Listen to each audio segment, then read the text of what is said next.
Hi there, this is Gist Nigeria. Coming up on the program, taking time bomb. We'll look at efforts to stem the tide of Nigeria's alarming out-of-school population. Also, keeping fit. Celebrity singer leads campaign for healthy living. Plus, from obscurity to stardom, Kaduna teenagers bring Hollywood to Nollywood. Hi guys, my name is Maya Wakuyoro. I'm a management consultant. Check me out.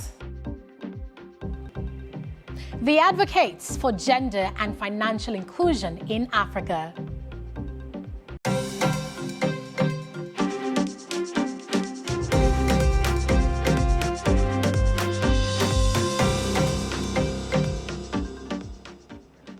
Welcome to Gist Nigeria from the BBC and Channels Television.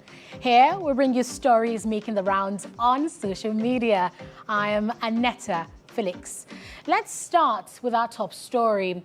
Now, if you look across all states in Nigeria today, you're likely to see many children of school age not enrolled in school. Statistics show that these children are about 11 million and are between ages 5 and 14. UNICEF says 1 in every 5 of the world's out-of-school children is in Nigeria. So what's been done to fix this problem? I spoke with those who may have the answers in this report. It's 11 a.m., a time when children are supposed to be in school. But these kids would not be going to class. They're part of Nigeria's out-of-school children, a figure the United Nations Children's Fund, UNICEF, currently puts at 10.5 million. But the spokesperson for Nigeria's Ministry of Education questions the definition of out-of-school children. The person that is out of school completely is the one that is not learning. If you're not undertaking any form of learning, we can classify you as out of school.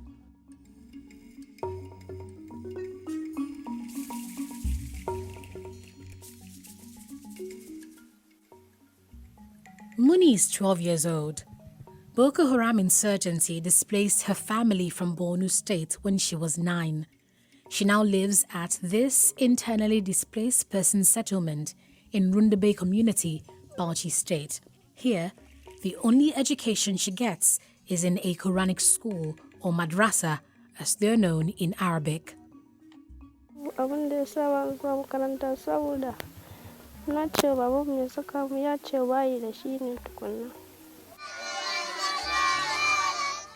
It's estimated that 81% of Nigeria's out-of-school children attend madrasas like this one and have no access or are not allowed to attend formal schools.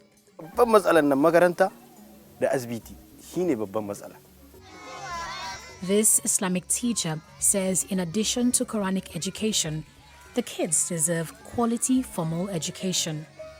Makaranta irin taboko nan ko yawa ita ma tana da kyau ai in mutun yana da hali kan ita ma zai shiga yi karatu ko almajiran nan namu nan ma ba mu da hali ne.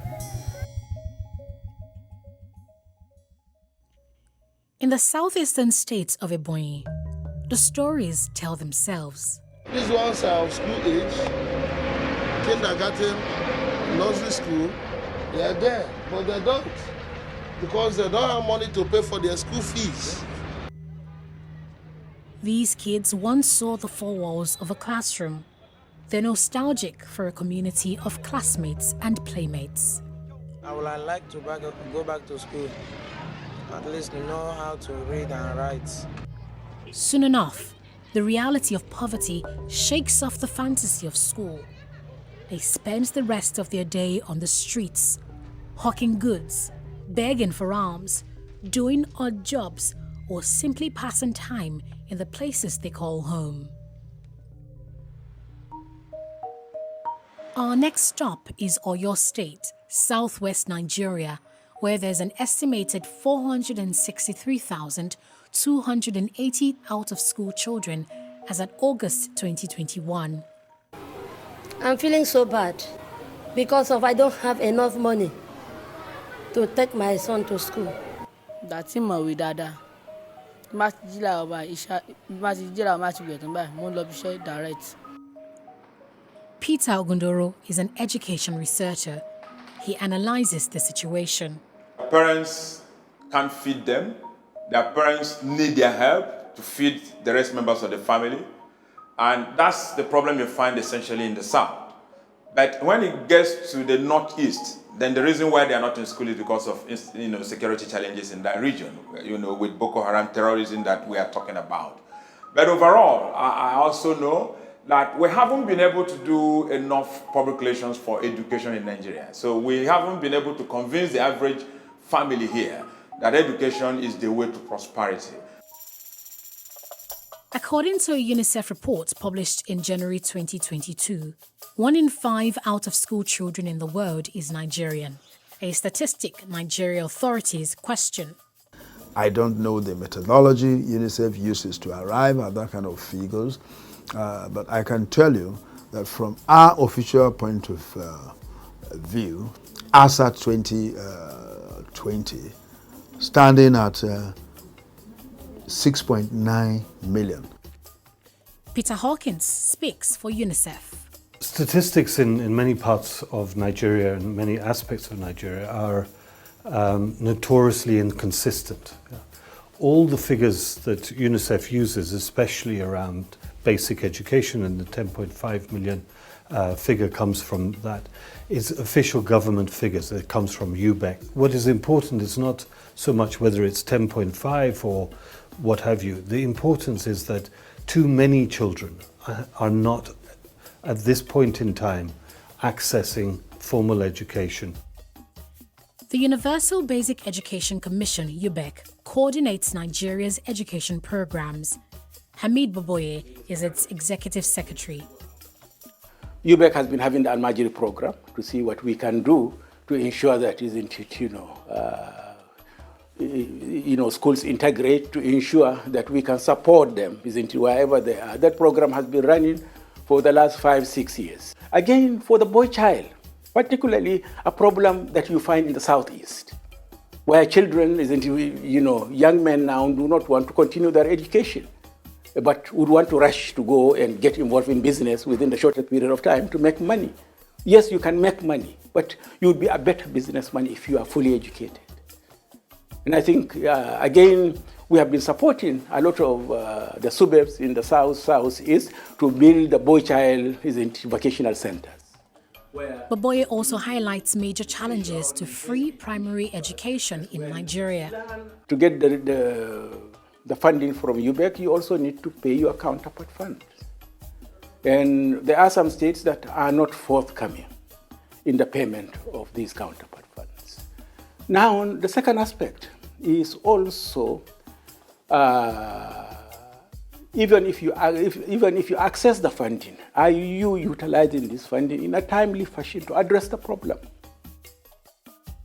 At grassroots level, some Nigerians like Isaac Omoyele are filling in the gap. Between 2013 and 2020, we've actually reached out to over 2,500 children within Nigeria. Are there long-term solutions that will place Nigeria's large out-of-school population into classrooms? Literacy is in a language of their choice. We say that a child at the beginning of their education should undertake that education in their mother tongue. We've come to also recognize that not all children need to be in school. We need to take the school to the children also. So the Alternate Education Committee is working on that. And we don't have to also looking at the issue of TVET, Technical Vocational Education Training. So because not everybody wants to get a university degree, some want to be able to do basic skill acquisition. We are tackling adult illiteracy, knowing that it is a foundation for breeding out-of-school children tomorrow. Stakeholders in Nigeria's education sector are meeting in Lagos this week to consider bills to amend the UBEC Act, a move many believe may bring hope to millions of out-of-school children in the country. A ticking time bomb, without a doubt. Join the conversation on Twitter. Tweet to us at Gist Nigeria TV. We'll be glad to hear your ideas.